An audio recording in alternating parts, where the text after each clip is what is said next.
नमस्कार मित्रांनो, या यूट्यूब चॅनलमध्ये तुमचे सर्वांचे मनापासून स्वागत करत आहे। आणि आज परत एकदा एक छोटीशी व्हिडिओ घेऊन येत आहे तुमच्या सर्वांचा लाडका राहुल गायकवाड। तर आज आपण 12 ज्योतिर्लिंगापैकी आणि एक धामपैकी रामेश्वरम या ठिकाणी आलेलो आहे। तर इथे येण्यासाठी तुम्हाला कसं यायचं आणि कुठून यायचं हे तुम्हाला मी सांगणार आहे। आणि इथे आल्यानंतर दर्शन कसं करायचं आणि काय काय तुम्हाला फॅसिलिटी इथं भेटणार आहे तेही तुम्हाला मी सगळं आज ह्या व्हिडिओच्या माध्यमातून सांगणार आहे। तर आता आपण इथं आल्यानंतर आपल्याला काय फिरायचं आहे तेही तुम्हाला इथं आल्यावर समजणारच आहे आणि मी तुम्हाला सांगणारच आहे। तर आता आपण बघूया इथे कसं यायचं आणि कसं पोहोचायचं ते। तर चला आता आपण पुढच्या प्रवासाला सुरुवात करूया। आणि नवीन असाल तर लाईक, सबस्क्राईब आणि शेअर करायला विसरू नका।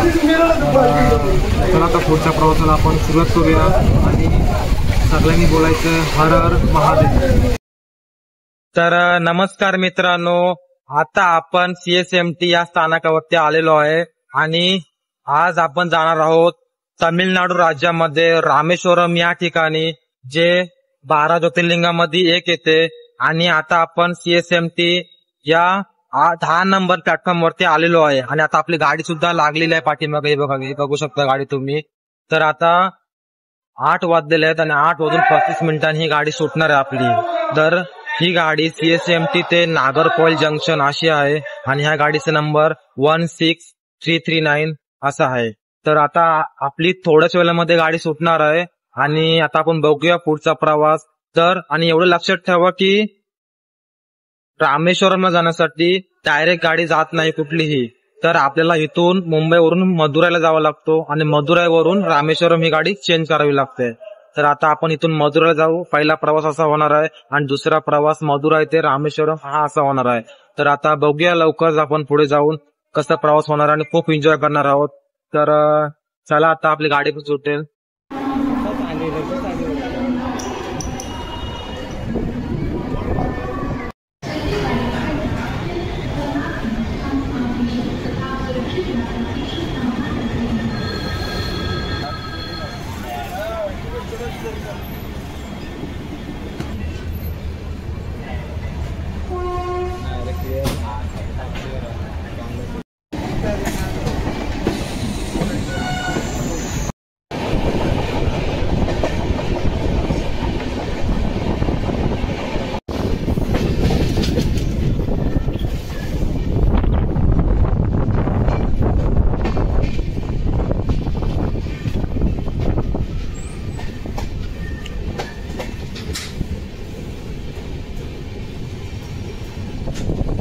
तर सगळ्यांना गुड मॉर्निंग। आणि आता आपण कर्नाटक राज्यामध्ये रायचूर जंक्शन या ठिकाणी आता पोहोचलेलो आहे। रात्री आपण 8 वाजता पोहोचलेलो होतो आणि आता सकाळचे 8 वाजलेले आहेत, म्हणजे टोटल आपल्याला 12 तासाचा प्रवास हा पूर्ण झालेला आहे। अजून आपल्याला भरपूर पुढे मोठा प्रवास करायचा आहे। तर आता बरं वाटतं जरा बाहेर आल्यानंतर। आता पुढे जाऊया आपण आणि पुढचा प्रवास बघूया।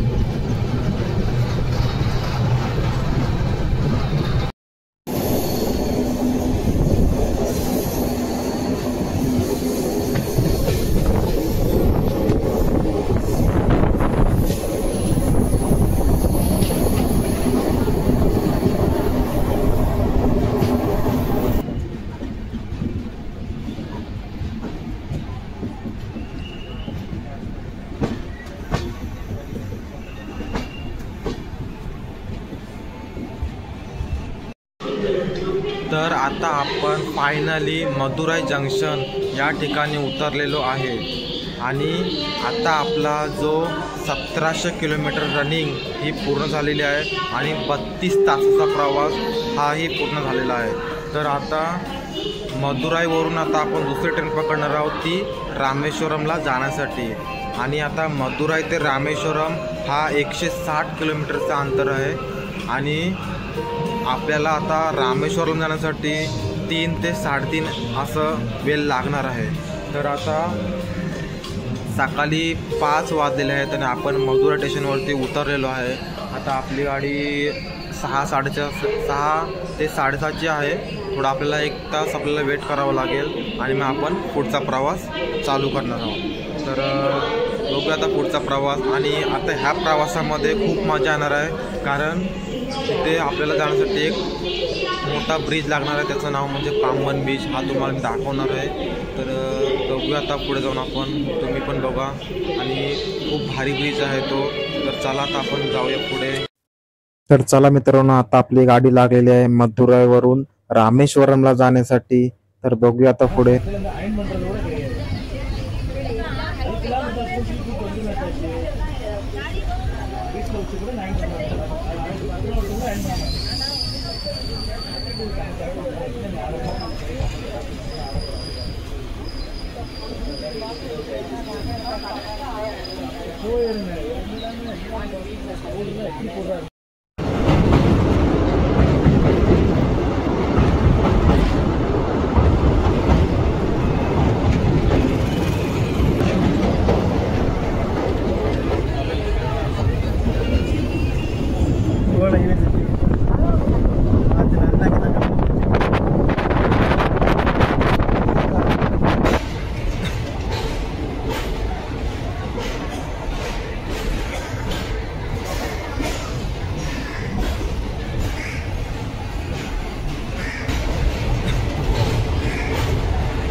तर आता आपण रामेश्वरम या ठिकाणी फायनली पोहोचलेलो आहे आणि आता 10:30 वाजलेले आहे।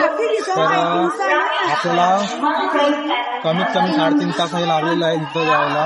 आणि इथून आता मंदिर फक्त 1.5 किलोमीटरचं अंतर आहे। तर आपण आता बाहेर गेल्यावरती रिक्षाने आता तुम्ही चालत सुद्धा येऊ शकता। तर आता चला बाहेर बघूया आपण, आणि तिथे तुम्हाला बाहेर तिथे गेल्या तुम्हाला पुढचा परिसर दाखवतो। तर स्टेशनच्या बाहेरून आपण बस पकडलेली आहे मंदिरापर्यंत जाण्यासाठी, आणि तिचा फेअर तुम्हाला 20 रुपये पर पर्सन आहे। तर मित्रांनो, आपण रामेश्वरम मंदिरच्या बाजूला रूम घेतलेली आहे आणि त्या रूमचं फेअर आपल्याला 800 रुपये पर डे पडलेलं आहे। तर आणि ही रूम कशी आहे तुम्हाला मी आतमध्ये गेल्यावर दाखवणार आहे।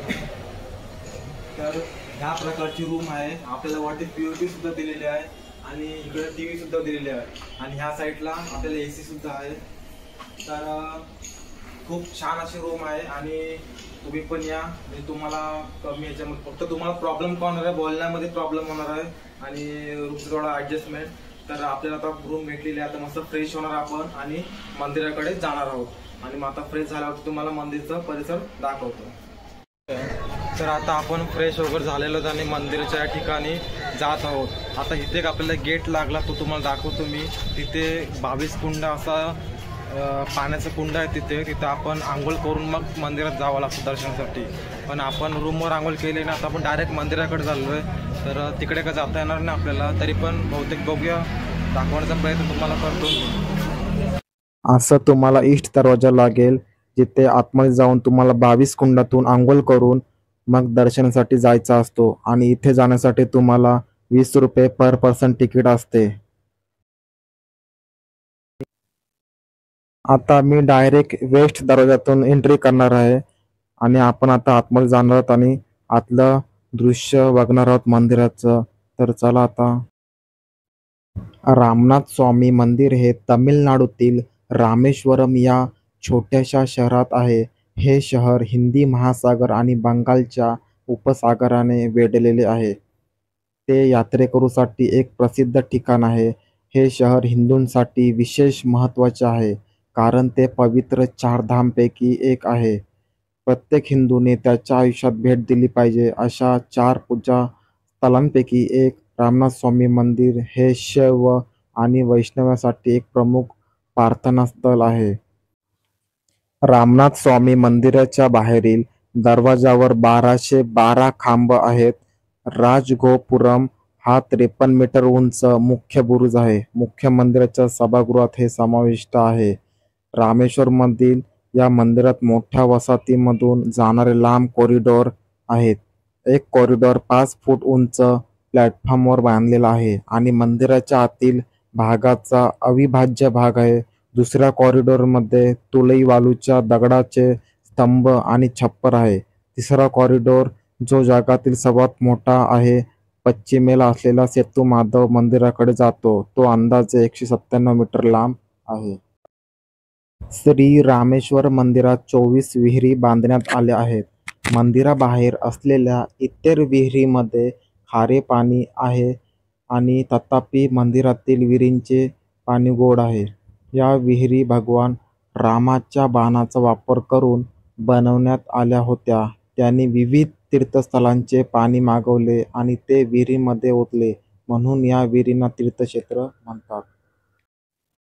रामनाथ स्वामी मंदिर हे तमिळनाडूतील रामेश्वरम येथील हिंदूंचे एक महत्त्वाचे श्रद्धास्थान आहे.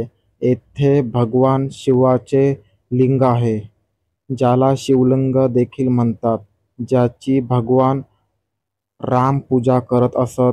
हे मंदिर त्याच्या लांब कॉरिडॉर आणि द्रविड शैलीच्या स्थापत्यकलेसाठी ओळखले जाते. रामनाथ स्वामी मंदिर हे 12 ज्योतिर्लिंगांपैकी एक आहे. 12व्या शतकात पांड्य राजवंशाने या तीर्थक्षेत्राचा विस्तार केला. मित्रांनो, आता आपण दर्शन वगैरे आपलं सगळं झालेलं आहे. आपण मंदिरामध्ये गेलो होतो. जर तुम्ही नॉर्मल दर्शन करत असाल तर तुम्हाला भरपूर टाइम जाईल. मी आता VIP दर्शन केलेलं आहे, म्हणजे 100 रुपये पर पर्सन. आपल्या अर्ध्या तासामध्ये दर्शन झालेलं आहे. आणि तुम्हाला इथे 2 गेट लागतील. एक ईस्ट टावर लागेल, तिथून तुम्हाला म्हणजे कुंड असतो 22 कुंड, तिथून तुम्हाला आंघोळ करून मग पुढे जायचं असतं मंदिरामध्ये. आणि एक वेस्ट टावर आहे, तिथून तुम्हाला डायरेक्ट मंदिरामध्ये तुम्ही जाऊ शकता. तर आता मी ईस्ट दरवाजाने गेलो नाही, कारण आपण रूम वरती आंघोळ केली होती. तर आपण वेस्टने आतमध्ये गेलो आणि VIP हे 100 रुपये तिकीट काढून आपण अर्ध्या तासामध्ये दर्शन केलेलं आहे. तर आता तुम्हाला इकडचं परिसर दाखवणार आहे, इकडे समुद्र वगैरे. आणि मग चला आता पुढे जाऊया आपण.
तर आता आपलं दर्शन वगैरे झाल्यानंतर आपण इथे एक समुद्रावरती यायचं भेट द्यायला, कारण ते तुम्ही आंघोळ करू शकता. खूप छान आहे.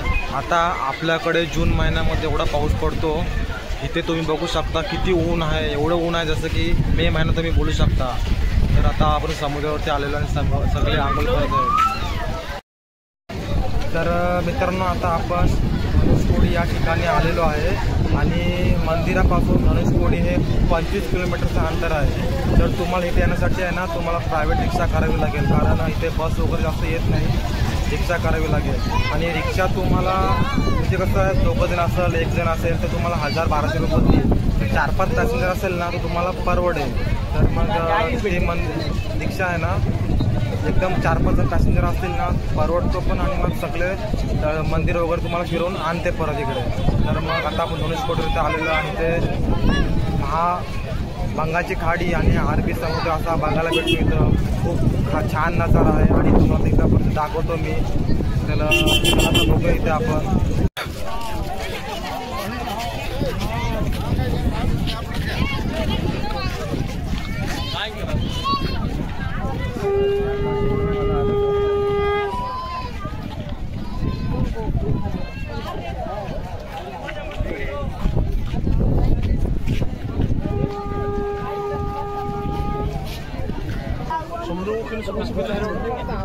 इधर देखो बिल्कुल लहर नहीं है। हाँ देखो उधर देखो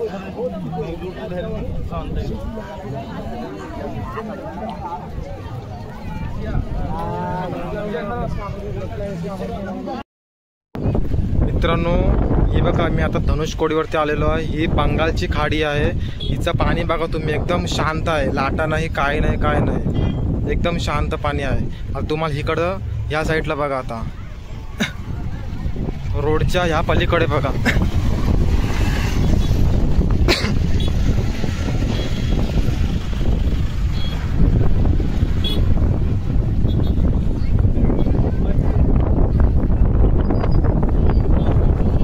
आता मी रोडच्या पलीकडे आलोय आणि हा अरबी समुद्र आहे. इकडे पाणी बघा, इकडे लाटा चालत खूप आणि तिकडे त्या साईडला पाणी शांत आहे. इकडे बघा, इकडे लाटा चालू आहेत. हा अरबी समुद्र आहे. इकडे अरबी समुद्र आहे आणि तिकडे बघा रोडच्या पलीकडे बंगालची खाडी आहे. फरक बघा काय याच्यामध्ये.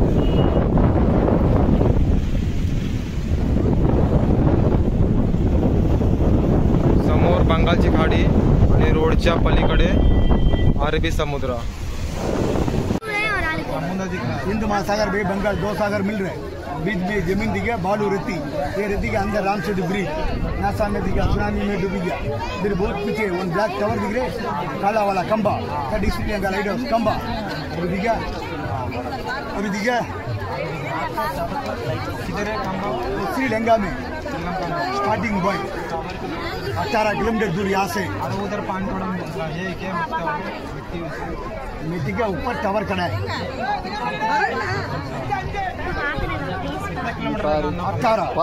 18 यहाँ से.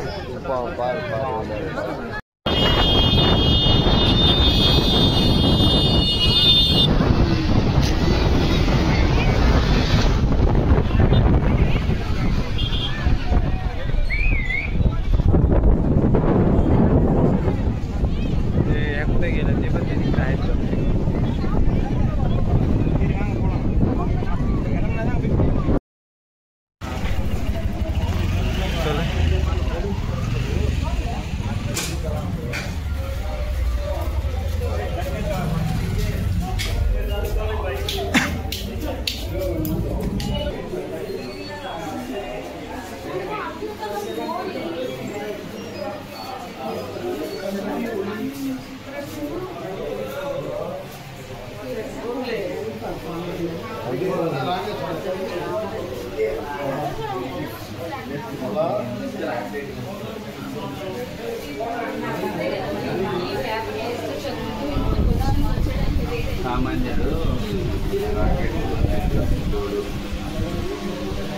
అందుట్లో మనం చూస్తున్నాగా ఉన్నాయని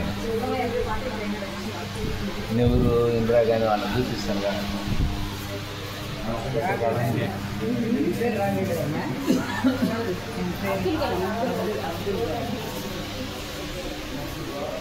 तर मित्रांनो, आता आपलं सगळं फिरून झाल्यानंतर आपण आता एक ठिकाणी आलेलो आहे. ते म्हणजे डॉक्टर APJ अब्दुल कलाम यांचं घर बघण्यासाठी. ते आपलं घर त्यांच्या समोरच इथे आहे.